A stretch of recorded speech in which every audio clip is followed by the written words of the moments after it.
I'm about to start a project and I need this Ryobi rotary hammer drill. And I wanted to point out an interesting fact that probably most of us aren't aware of.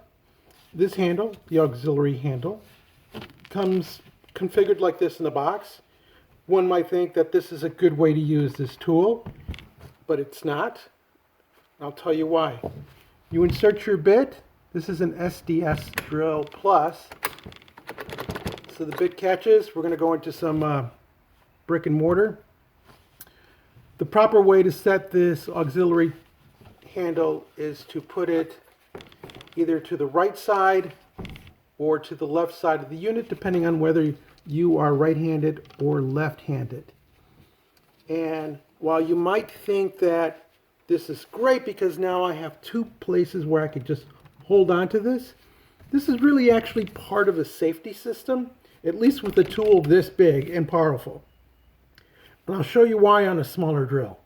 This is a smaller drill driver, doesn't have an aux handle on it, but it will serve the purpose. When you're drilling and you're in the forward position, the chuck turns clockwise. Thus, your bit turns clockwise.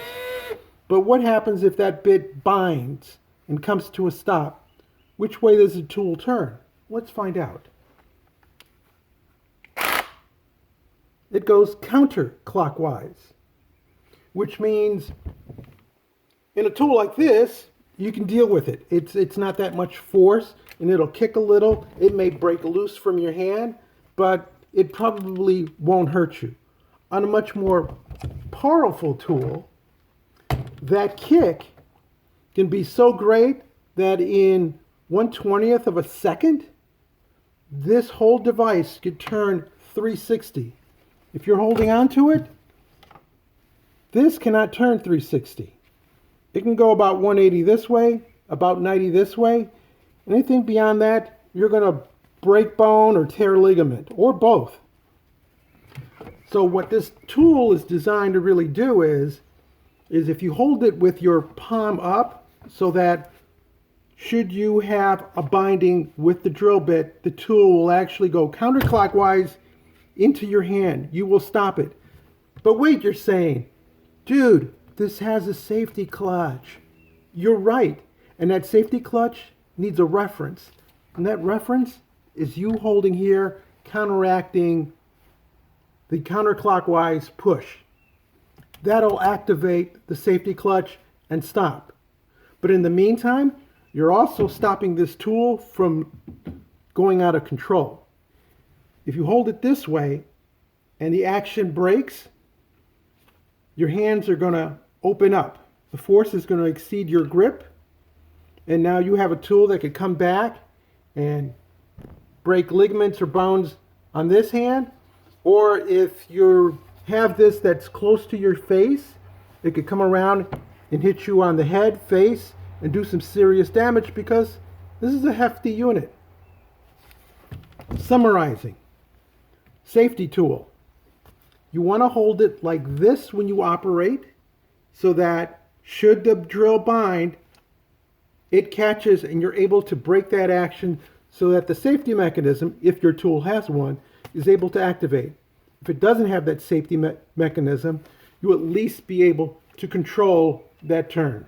So what if you're right-handed? Well, in that case, this aux handle would probably be on the right-hand side. In which case, should the unit bind, it's going to still go counterclockwise, and it's going to kick this way, but your hand will naturally be in the correct position. If for some reason you decide to do this, then it's going to break out of your grip because you just won't be able to do it unless you're super strong. So for right-handed people, you're pretty much set. Just make sure you don't do this the way it comes out of the box. That's totally wrong. It feels like something, and I've seen people do this. That's why I'm saying it. It's just a good way to get hurt. Use the tool properly. You know, it comes with like reading the instructions. So it's either going to be on the right-hand side if you're right-handed, or on the left-hand side if you're left-handed. And if you're left-handed, you're going to go underhand with the handle. And on the right hand, you're going to go overhand. Hope you found this interesting and useful. If so, give us a thumbs up, leave us a comment, and as always, thank you so much for watching.